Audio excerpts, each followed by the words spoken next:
Aku bercita-cita, wahai Umar, jika aku memiliki emas sepenuh rumah ini, fa'unfiqhu fi sabilillah, aku akan infakkan semuanya di jalan Allah. Di para sahabat itu, kaum muslimin, yang terbayang bagi mereka itu adalah infak, yang terbayang bagi mereka adalah sebuah kebahagiaan, keselamatan di akhirat yang kekal dan abadi di sisi Allah tabaraka wa ta'ala. Ini majelis cita-citanya para sahabat.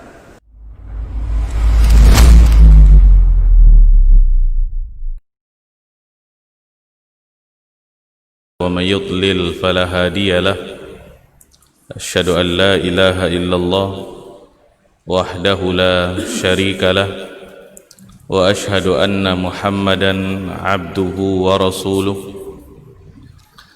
رب اشرح لي صدري ويسر لي أمري واحلل عقدة من لساني يفقه قولي اللهم زدنا علما وارزقنا فهما اللهم علمنا بما ينفعنا وانفعنا بما علمتنا إنك على كل شيء قدير اللهم يا حي يا قيوم برحمتك نستغيث فأصلح لنا شأننا كله ولا تكلنا إلى أنفسنا طرفة عين. Para jemaah kaum muslimin dan muslimat, para hadirin wal hadirat yang semoga senantiasa dirahmati dan diberkahi oleh Allah tabaraka wa ta'ala. Bersyukur kita kepada Allah azza wa jal yang senantiasa melimpahkan rahmat, karunia, anugerahnya kepada kita sehingga di malam hari ini kita kembali bisa berkumpul di rumah yang sangat mulia ini. Guna adalah untuk sama-sama kita mendalami ilmu agama ini dalam rangka untuk semakin mendekatkan diri kita kepada Allah tabaraka wa ta'ala. Kita berdoa semoga kita semuanya diberikan oleh Allah azza wa jal ilmu yang bermanfaat dan juga diberikan kemudahan untuk senantiasa mengamalkannya. Amin ya rabbal alamin. Selanjutnya, salawat dan salam semoga senantiasa tercurah kepada baginda Rasulullah sallallahu alaihi wasallam. Allahumma salli ala Muhammad wa ala ali Muhammad. Semoga salawat dan salam tersebut juga tercurah kepada keluarga beliau, kepada istri-istri beliau, ummahatul mukminin, kepada anak-anak beliau, kepada para sahabat radhiyallahu anhum ajma'in, dan orang-orang yang senantiasa istiqamah di dalam mengikuti sunnah-sunnah Nabi sallallahu alaihi wasallam ila qiyamis sa'ah. Para jemaah yang dimuliakan oleh Allah tabaraka wa ta'ala, kita lanjutkan kajian akidah kita, yaitu tentang contoh-contoh kesyirikan yang terjadi di masyarakat kita. Di pertemuan yang sebelumnya sudah kita terangkan contoh yang pertama adalah memakai jimat, azimat, rajah-rajah, mantra-mantra ataupun yang sejenisnya. Kemudian di pertemuan yang lalu, di bulan lalu, kita bicara tentang masalah datang ke dukun, yang mana dua ini adalah contoh perbuatan syirik yang dianggap biasa oleh masyarakat kita. Baik, pada malam hari ini kita akan ambil contoh yang ketiga. Dia adalah berlebih-lebihan di dalam memuji orang-orang yang saleh,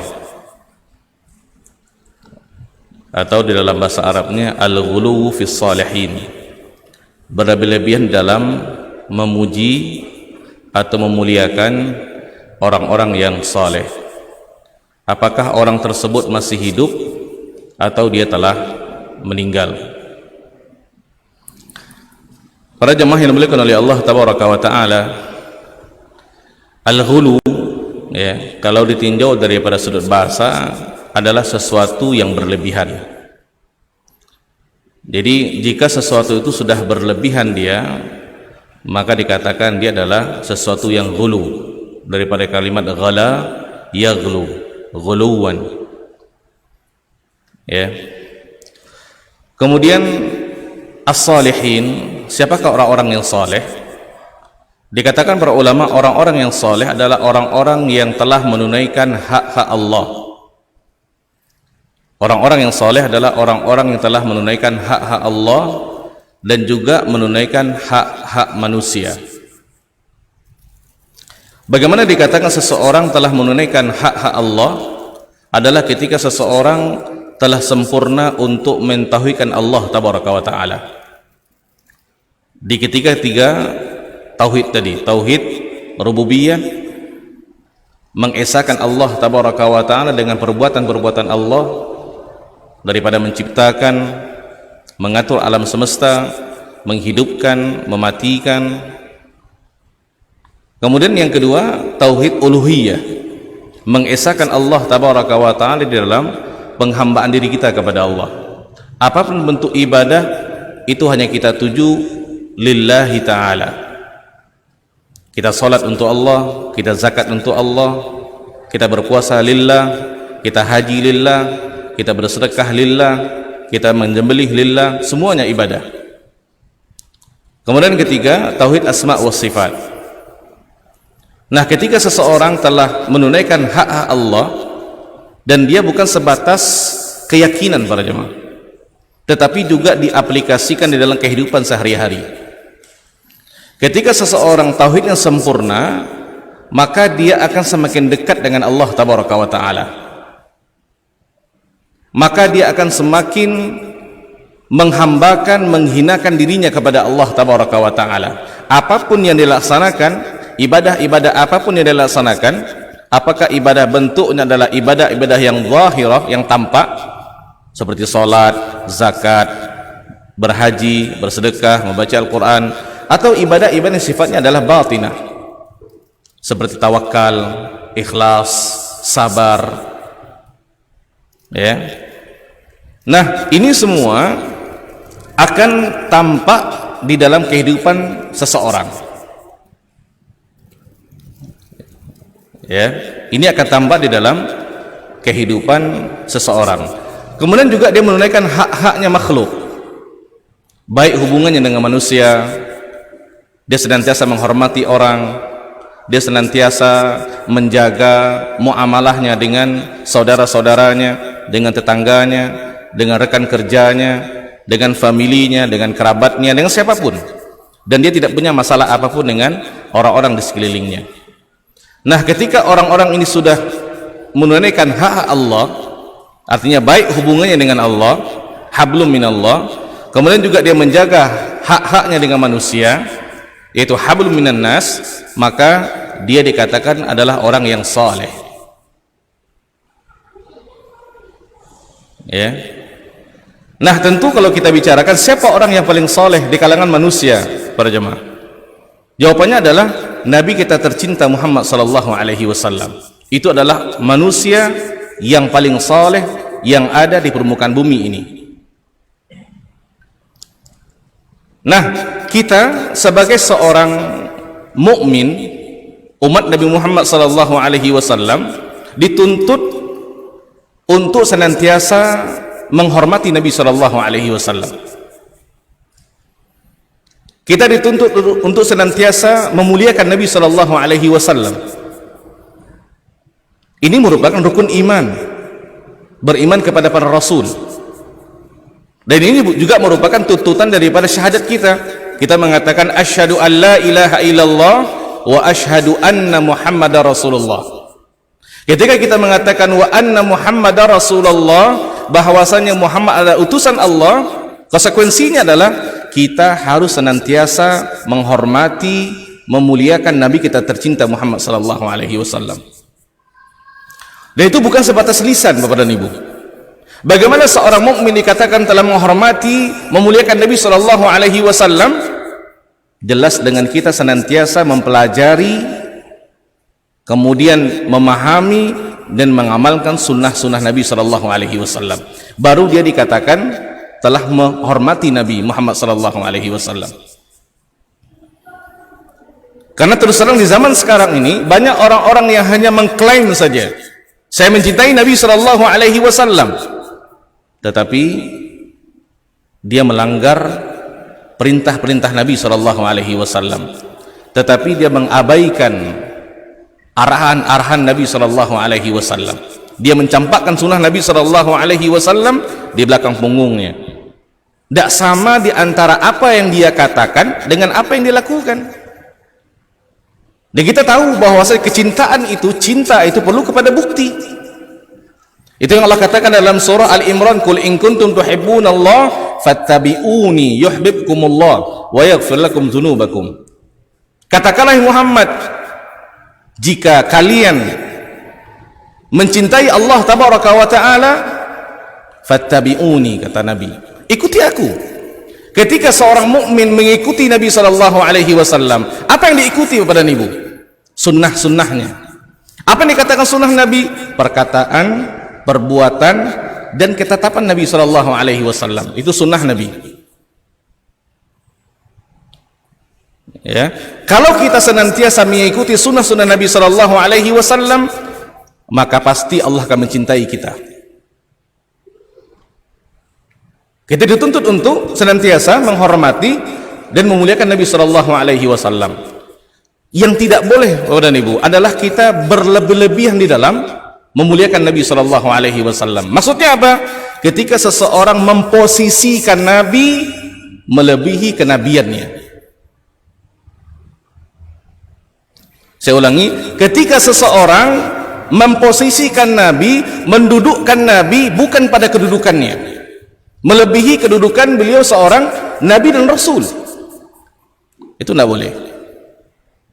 Kalau seseorang melakukan hal itu, maka dia telah dikatakan al-ghulu fis salihin, yang mana perbuatan ghulu ini akan menghantarkan seseorang kepada kesyirikan. Di dalam hadis Nabi sallallahu alaihi wasallam mengatakan, para jemaah,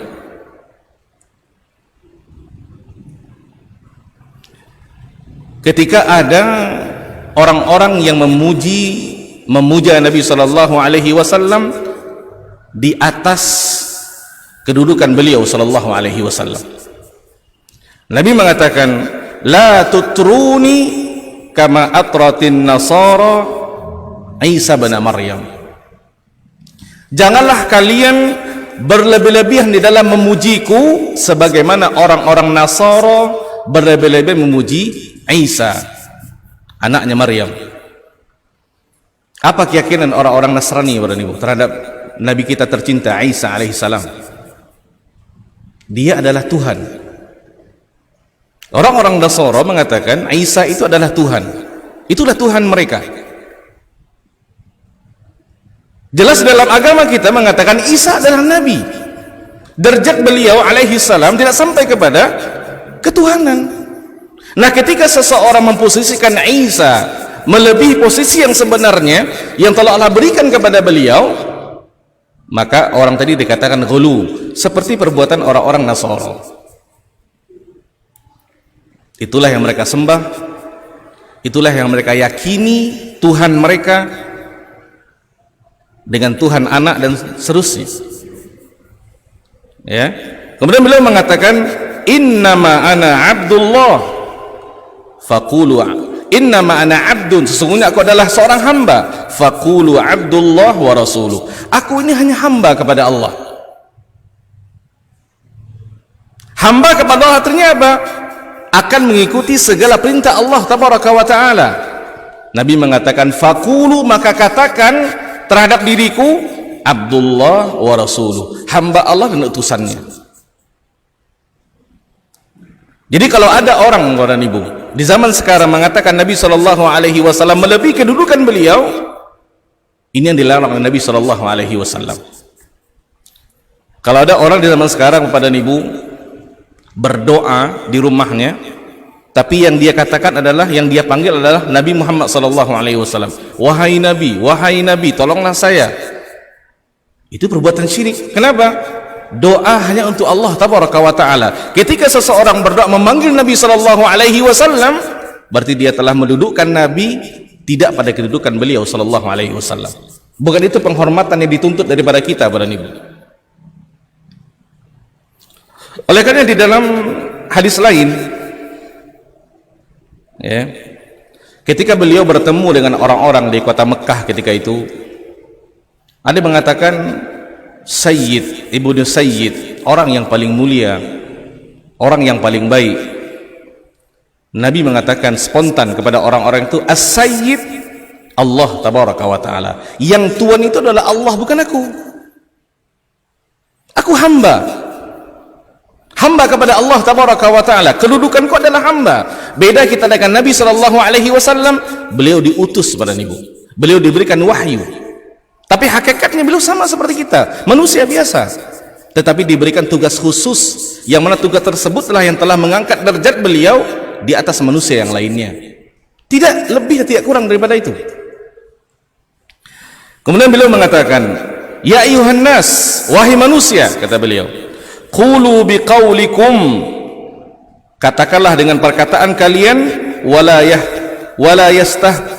diannakumus syaitan, jangan sampai syaitan menyimpangkan kalian, menyelewengkan kalian.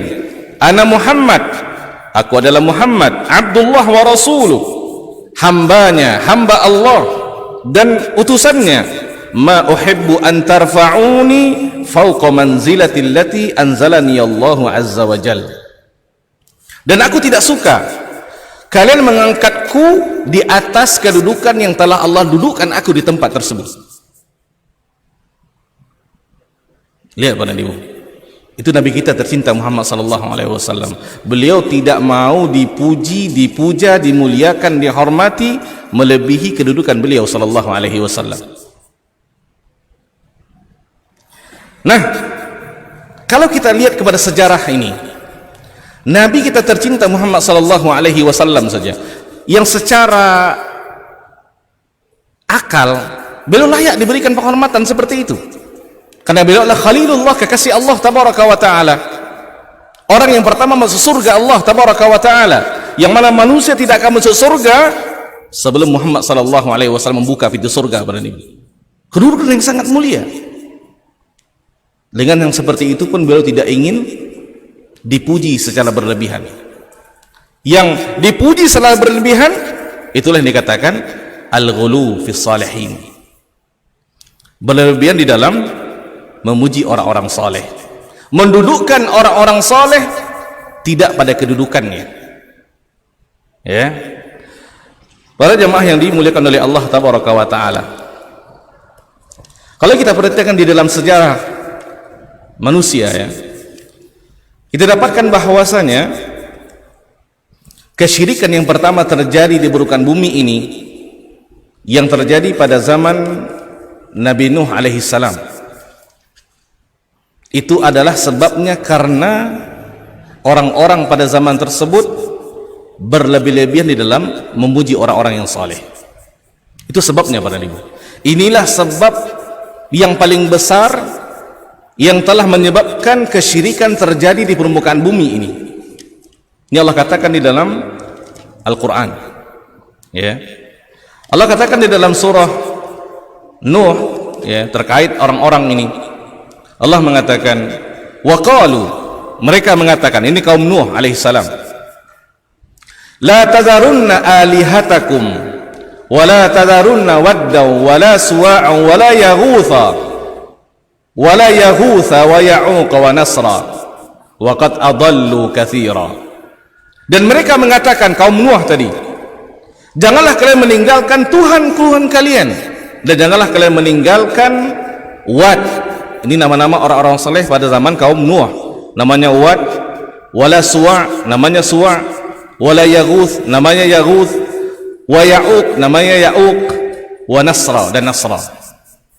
Yang mana nama-nama orang saleh ini yang telah diangkat oleh orang-orang di zaman itu melebihi kesolehan mereka.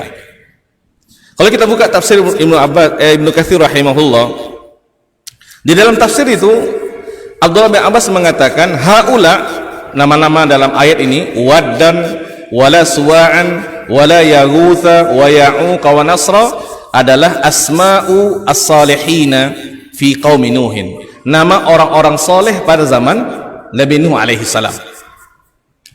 Lihat Bapak dan Ibu, ini merupakan propaganda daripada syaitan. Ketika orang-orang soleh ini meninggal, ada di antara syaitan yang membisikkan kepada generasi setelah itu, kenapa kalian tidak memajang foto orang-orang soleh ini di tempat ibadah kalian? Tujuannya apa? Supaya kalian bisa ingat kepada mereka dan mereka bisa memotivasi kalian untuk beribadah. Karena kejahilan mereka buat patung-patung, dia berbentuk orang-orang soleh ini. Di awalnya Bapak dan Ibu, patung-patung itu tidak diibadati, dia hanya diletakkan saja untuk pengingat, memberikan motivasi, diletakkan di tempat-tempat ibadah mereka. Nah, meninggal generasi ini, datang generasi setelahnya, datang lagi syaitan dengan bala tentaranya. Kenapa kalian hanya memajang fotonya saja, meletakkan patung-patungnya saja? Kenapa kalian tidak mengibadatinya? Karena mereka adalah orang-orang soleh. Mereka yang akan menyampaikan doa kalian kepada Allah Tabaraka wa Ta'ala. Karena kalian adalah orang-orang penuh gelimang dengan perbuatan dosa. Di awalnya hanya membuat saja pada dipajang, tidak diibadati. Habis generasi ini, datang syaitan, diwahyukan seperti itu, akhirnya diibadati patung-patung itu. Yang awalnya mereka sujud kepada Allah Tabaraka wa Ta'ala, yang patung itu hanya menjadi motivasi saja, akhirnya patung itulah yang diibadati oleh mereka pada ini. Apa sebabnya? Karena mereka ghulu, berlebih-lebihan di dalam menghormati orang-orang soleh. Dan sujud, salat, sujud itu adalah ibadah yang paling mulia. Ketika seseorang sujud kepada makhluk, bahkan makhluk yang paling hina yang dibuatnya sendiri, di mana letak akal manusia pada ini? Dia tinggalkan Allah Tabaraka wa Ta'ala yang maha perkasa, yang maha agung dan mulia. Oleh karena ulama mengatakan, ketika seseorang berlebih-lebihan, bahkan mungkin mengkultuskan seseorang melebihi kedudukannya, maka itu akan menghantarkan dia kepada kesyirikan. Dan kalau kita lihat patung-patung di zaman Nabi Shallallahu Alaihi Wasallam yang ada di Masjidil Haram, ketika beliau menaklukkan kota Mekah di tahun 8 Hijriah pada Ibu, itu ada 360 patung yang bergelantungan di Masjidil Haram. Lata, wal Uzza, wa Manaf, itu nama-nama orang-orang soleh. Dan itu adalah keturunan daripada apa yang telah dibuat oleh kaum Nuh alaihi salam. Lihat berapa jauh zaman daripada Nuh sampai Muhammad sallallahu alaihi wasallam. Sampai sekarang itu tetap ada pada Ibu.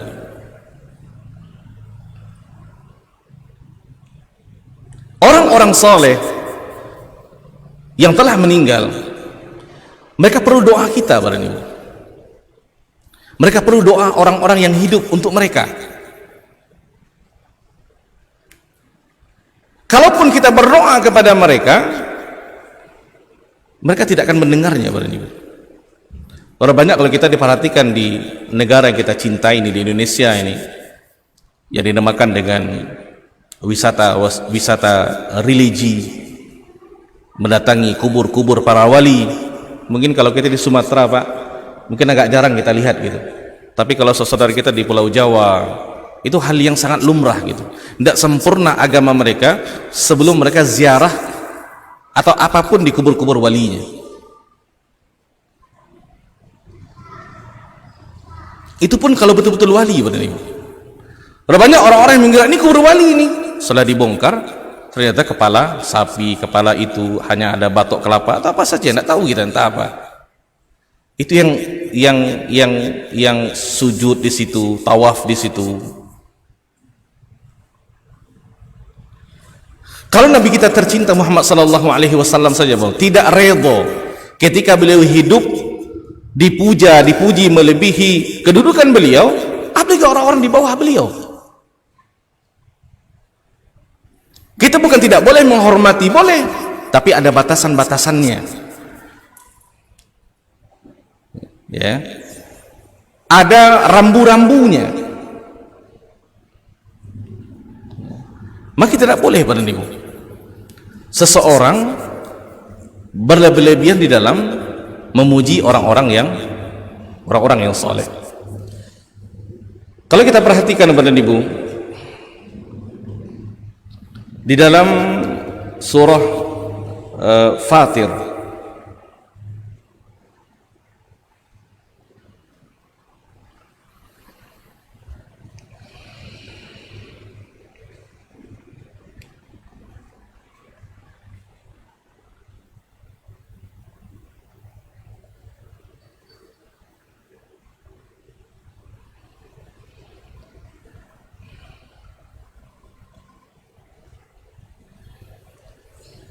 yaitu orang-orang yang datang ke kubur-kubur orang-orang yang soleh pada ibu. Atau dia tidak datang, dia hanya membuat gambar-gambar ya, yang mereka anggap adalah orang-orang soleh, kemudian mereka letakkan di tempat-tempat ibadah mereka. Dan ini seperti yang kita katakan tadi, ini merupakan propaganda daripada syaitan untuk menyesatkan manusia. Ya. Di dalam ayat dalam surah Fatir ayat 13 dan juga 14 diterangkan kepada ibu. Ya. Orang-orang yang datang ke kubur kemudian berdoa meminta pertolongan kepada orang-orang yang berada di kubur. Ziarah kubur dalam agama kita dianjurkan, Pak. Hikmahnya apa? Agar kita ingat kematian. Bahkan ada doanya ketika kita masuk, disunahkan untuk membaca doa assalamualaikum ya ahlad diyar minal mu'minina wal muslimin wa inna insyaallah bikum lahikun, doanya. Ya. Kenapa kita berdoa seperti itu? Karena orang-orang di dalam kubur pun dia telah meninggal, tidak punya lagi pahala selain apa yang kita doakan untuknya. Dia perlu kepada kita untuk mendoakan mereka. Coba kita bayangkan kalau seandainya orang-orang dalam kubur tersebut mendengar doa kita minta kepada mereka, atau doa kita minta supaya doa kita tersebut disampaikan kepada Allah Tabaraka wa Ta'ala. Sebagian orang ketika dia berdoa kepada orang-orang di kubur, orang-orang soleh ini, ada dua kemungkinan pada ibu.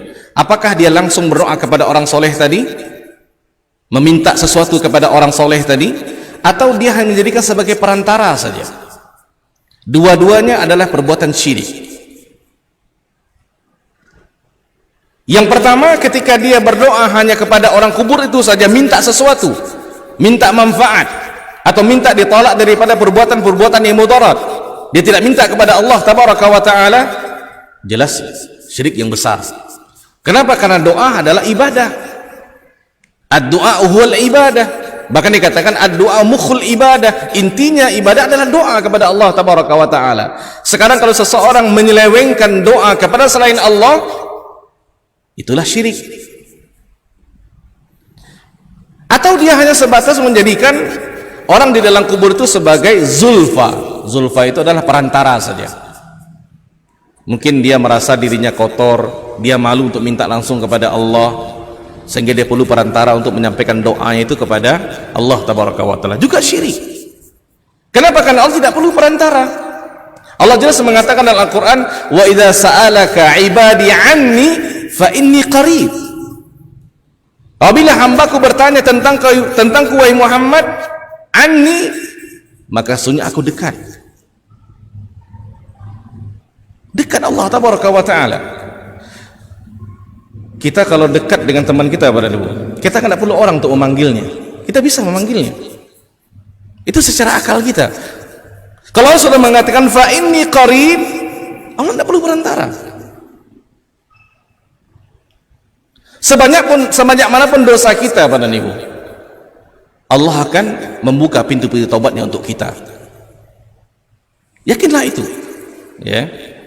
Baik, di dalam surah Fatir ini Allah mengatakan, walladzina tad'una min dunihi ma yamlikuna min qitmir. Orang-orang yang berdoa kepada selain Allah, orang-orang tersebut, orang-orang yang dimintakan doa kepadanya tadi, tidak memiliki sedikit pun apapun, bahkan kitmir. Kitmir adalah seperti kulit ari pada niku, tidak punya kekuatan sama sekali.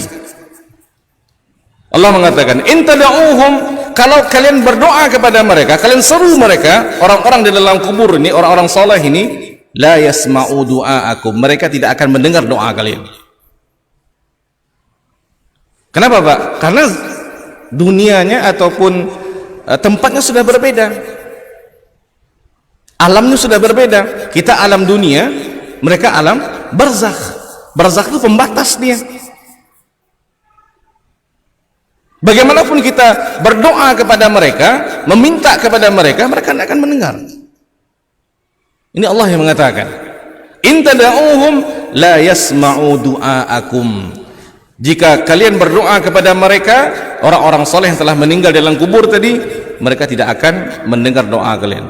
Walau sami'u mastajabu lakum. Kalaupun mereka mendengar, kalaulah mereka mendengar, taruhlah mereka mendengar, mereka tidak akan bisa memenuhi apa yang kalian minta kepada mereka. Sudah kita katakan pada awal tadi, mereka butuh kita para ibu, bukan kita yang butuh kepada mereka. Bagaimana cara kita menghormati orang-orang soleh?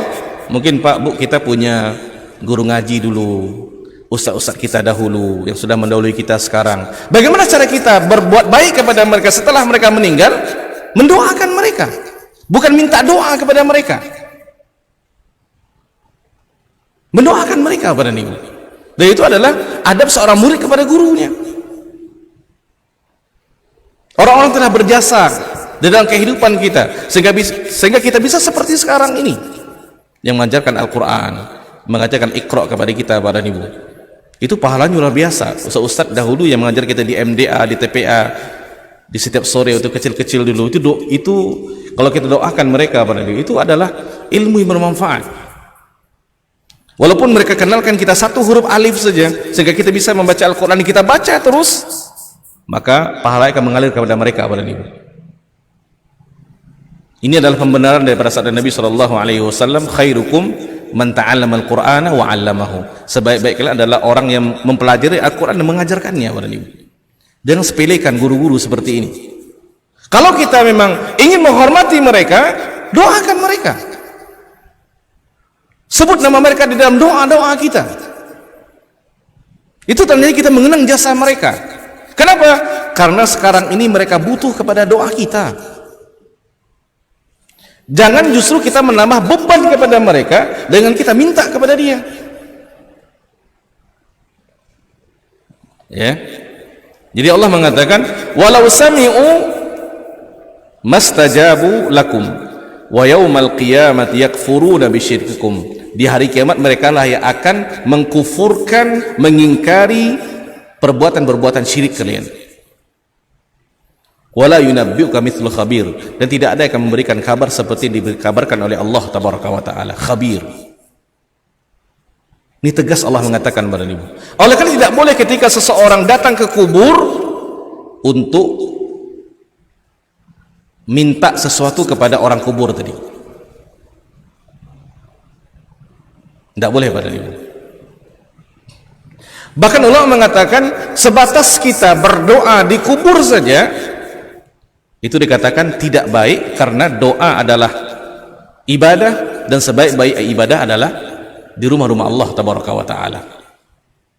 Kita Bapak Ibu kalau mendoakan orang yang meninggal, kita tidak perlu pergi ke kubur. Kita punya orang tua yang sudah meninggal, ayah dan ibu kita yang sudah meninggal contohnya. Ya. Untuk kita mendoakan mereka Bapak Ibu, kita tidak harus selalu pergi ke kubur untuk mendoakannya.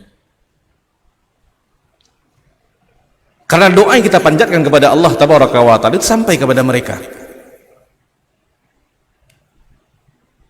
Ya. Dan juga ketika seseorang masih hidup, orang soleh masih hidup pada ibu, kalau dia sanggup untuk melaksanakan apa yang kita minta, contoh ada seseorang mungkin mau pergi haji atau pergi umroh Pak Bu, kemudian kita katakan, Ustadz atau Pak, tolong doakan saya ya. Itu tidak ada masalah. Kenapa? Karena dia mampu melakukannya, dia masih hidup. Tapi kalau kita minta ke dia, dia sudah di Mekah contohnya, kita doa, Pak tolong, tidak bisa dia. Kenapa? Dia tidak tahu apa yang kita sampaikan ke dia. Jadi kalau dia mampu untuk melaksanakannya, tidak masalah kita minta kepada dia pertolongan. Doakan saya supaya saya selalu diberikan taufik oleh Allah tabaraka wa taala. Ya, itu diperbolehkan. Para jemaah yang dimuliakan oleh Allah tabaraka wa taala. Kemudian daripada ini, kita dilarang untuk memuliakan orang-orang yang soleh secara berlebihan. Salah satu bentuknya adalah dengan meletakkan kuburan mereka di tempat-tempat ibadah kita, di masjid, di musalla, di mana saja. Di dalam hadis Nabi SAW mengatakan, la tajlisu 'alal quburi wa la tusalli 'alaiha. Jangan duduk di atas kubur, tidak boleh duduk di atas kubur. Ya, kalau kita kan orang Indonesia ini agak unik gitu. Dia bukan hanya duduk, Pak. Kadang dia santai di situ, main-main di situ, terinjak ini terinjak itu. Karena hakikatnya orang sudah meninggal itu dihormati seperti dia masih hidup, Pak.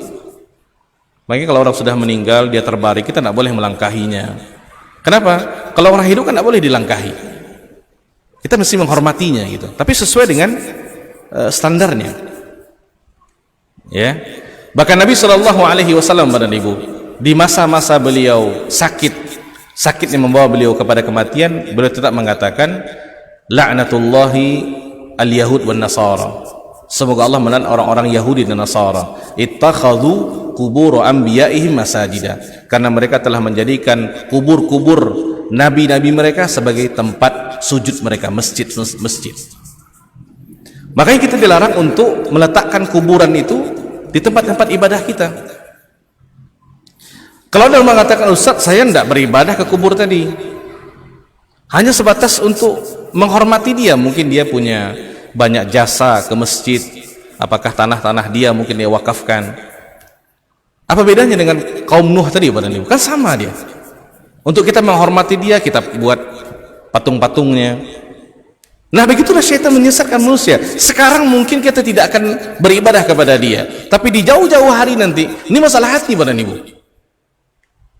Masalah hati ini, dan ini sudah diwanti-wanti oleh Nabi SAW. Kita tidak boleh sholat di tempat yang ada kuburan di situ, terutama di masjid-masjid. Kenapa? Karena hal-hal seperti itu akan menjerumuskan kita ke dalam perbuatan-perbuatan syirik. Kalau ada orang mengatakan, Ustaz, saya enggak, Ustaz, insya Allah hati saya aman, Ustaz. Apakah kita yakin, merasa aman dengan apa yang telah diwanti-wanti oleh Nabi kita tercinta Muhammad SAW? Seseorang ketika mau meninggal, Bapak dan Ibu, dia sebutkan sesuatu, itu wasiat. Dan wasiat adalah perkara-perkara yang penting di dalam kehidupan kita. Itulah yang Nabi sampaikan kepada kita. Kenapa Allah Tabaraka wa Ta'ala melaknat orang-orang Yahudi dan orang-orang Nasara? Karena mereka telah menjadikan kubur-kubur Nabi mereka sebagai masjid-masjid tempat mereka beribadah kepadanya. Dilarang Bapak dan Ibu. Tidak diperbolehkan. Bukan kita katakan dia pasti akan mengibadatnya, tidak. Tetapi itu merupakan propaganda daripada syaitan untuk menjaga agama kita. Karena kita salat lillahi tabaraka wa ta'ala, bukan untuk siapapun. Kita sujud untuk Allah tabaraka wa ta'ala. Jangan sampai berlebih-lebihan kita dalam memuji orang-orang soleh yang telah meninggal, malah menjerumuskan kita ke dalam perbuatan-perbuatan syirik. Baik Bapak dan Ibu, di akhir penyampaian ini mungkin ada mengatakan, Ustaz, di kota Nabi SAW itu kubur Nabi di dalam masjid, kan ya Pak? Bapak dan Ibu mungkin sudah sampai ke Masjid Nabawi, melihat kubur itu di dalam masjid, di samping mihrabnya Nabi SAW, di belakang mihrabnya yang baru setelah perluasan. Kalau kita runut sejarahnya Bapak dan Ibu, di awal kubur Nabi SAW itu bukan di dalam masjid. Ini di awal Pak. Dan rumah-rumah Nabi SAW dengan istri-istri beliau yang 9 dan 11 orang itu di samping masjid. Ketika beliau membuka pintu rumahnya, itulah pintu masjid. Rumah Aisyah, rumah Khadijah sebelumnya, rumah Aisyah, rumah Hafsah, ya, rumah Ummu Habibah, Ummu Salamah, Yang 9 orang itu di samping masjid gitu. Ya. Nah, ketika Nabi SAW meninggal dunia secara singkatnya, itu beliau berada di rumahnya Aisyah radhiyallahu anha, istri yang paling beliau cintai. Dan beliau wafat di pangkuan Aisyah radhiyallahu anha. Di dalam hadis, Bapak dan Ibu, ketika seorang nabi meninggal, dia dikuburkan di tempat dia meninggal. Tidak boleh dipindah. Nah, bertepatan rumah Aisyah itu berdekatan dengan adalah rumah yang paling dekat dengan masjid, tapi dia bukan masjid, di sampingnya. Maka beliau dikuburkan di situ. Ya, di rumah Aisyah radhiyallahu anha. Dan dalam hadis juga disebutkan bahwasanya jasad para anbiya itu tidak akan dimakan oleh hewan-hewan yang berada di tanah, akan utuh, Bapak dan Ibu. Itulah kemuliaan yang Allah berikan kepada para anbiya wa rusul. Ya. Nah, setelahnya meninggal Abu Bakar As-Siddiq dikuburkan di samping Nabi SAW. Meninggal Umar bin Khattab dikuburkan di samping Nabi SAW. Itu belum masjid, Pak. Nah, ketika terjadi perluasan di zaman-zaman setelahnya, terutama di Khilafah Abbasiyah, kalau tidak salah saya, terjadi dilema, Bapak dan Ibu. Ketika terjadi perluasan masjid, ini kubur Nabi mau dipindah atau bagaimana? Kalau dia dipindah, sudah kita terangkan hadis tadi, kubur jasadnya para anbiya, terutama Nabi kita Muhammad SAW, itu utuh, tidak akan dimakan oleh hewan-hewan yang berada di tanah, Pak. Terbayang nggak kira-kira, Pak dan Ibu, ketika terjadi perluasan, digali kubur Nabi SAW, diangkat jasadnya kemudian dipindahkan, fitnah yang besar akan terjadi. Fitnah terbesar, Pak, akan terjadi nanti. Ya, akan mengacaukan orang-orang yang ada di saat itu, ya, akan memporak-porandakan masalah yang ada di situ ketika itu. Orang akan berebut-rebut nanti. Fitnah yang luar biasa. Maka diambillah jalan tengah, kuburnya tidak dipindahkan, tetapi dimasukkan dalam masjid. Dimasukkan. Jadi awalnya bukan di situ, bukan di masjid. Ya, sehingga jadilah kubur Nabi SAW berada di dalam masjid. Itu sejarahnya, Pak. Jadi bukan sengaja para sahabat mencari mana masjid nih. Oh, ini dekat sini nih, di kuburan situ. Enggak. Begitu kronologi singkatnya gitu. Baik, sekarang kita bawa ke zaman kita. Ketika ada seseorang mungkin dia menginfakkan tanah, wakaf tanah untuk masjid. Kadang-kadang ada yang mengatakan, mensyaratkan, ini saya infakkan, tapi nanti tolong kalau saya meninggal, saya dikuburkan di depan itu ya, atau dekat masjidnya. Kan beda kronologi tentang Nabi yang kita ceritakan tadi dengan yang ini, Pak. Kalau yang ini memang sengaja untuk diletakkan di situ. Apa tujuannya? Apa tujuannya, Pak dan Ibu?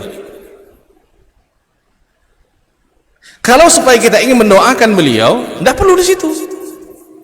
Dimanapun beliau dikuburkan, kalau kita doakan akan sampai kepada beliau. Ya.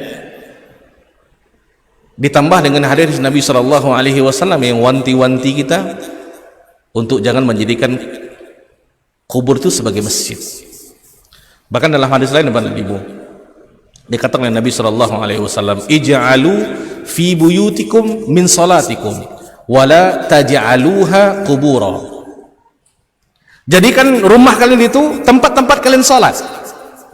Makanya Bapak-bapak disunnahkan untuk salat rawatib itu di masjid, di rumah. Salat duha di rumah, salat tahajud di rumah, supaya memberikan berkah kepada rumah. Satu, yang kedua, anak-anak kita yang kecil, Pak, Bu, dia melihat tata cara kita salat, dia bisa melihat, mempelajari itu. Maka Nabi menyuruh kita untuk memperbanyak salat sunat di rumah. Makanya afdolnya salat sunat itu di rumah, bukan di masjid. Nah, rumah-rumah yang tidak ada didirikan salat di situ, ini salat sunatnya, maka rumah itu seperti kuburan. Karena di kuburan tidak ada orang salat di situ. Tidak ada orang salat di kuburan, Pak. Orang salatnya di masjid. Nah, rumah-rumah yang tidak pernah didirikan salat di situ, ibunya salat wajib dan sunat, bapaknya salat sunat, tidak ada dilakukan hal-hal seperti itu di rumah untuk mendatangkan keberkahan kepada rumah, maka rumah itu seperti kuburan. Apalagi kalau tidak pernah dibacakan Al-Quran di situ, Pak Bu, di rumah itu. Maka Nabi mengatakan wala taj'aluha kubura, jangan jadikan dia sebagai kuburan. Kenapa? Karena orang baca Quran di rumah dan di masjid, bukan di kuburan. Orang sholat di rumah dan di masjid, bukan di kuburan. Begitu sunnahnya para ibu. Ya, begitu Nabi SAW menjaga agama ini, menasihati kita, memberikan wejangan kepada kita agar kita umatnya jangan terjerumus ke dalam perbuatan syirik. Sedangkan Nabi tidak aman dengan perbuatan seperti itu para ibu.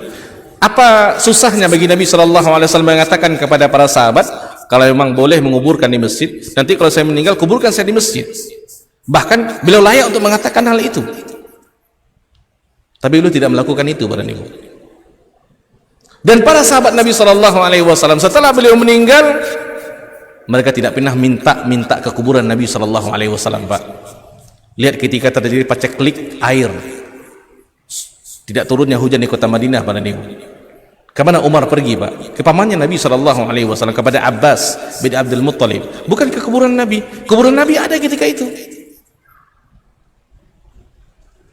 Lihat dilakukan oleh orang-orang zaman sekarang, Pak Ibu, ketika mereka berziarah ke kota Madinah, mengusap-ngusap kuburan Nabi, tembok yang ada di situ, bahkan dilemparkan, bahkan mereka berdoa di situ, meminta-minta.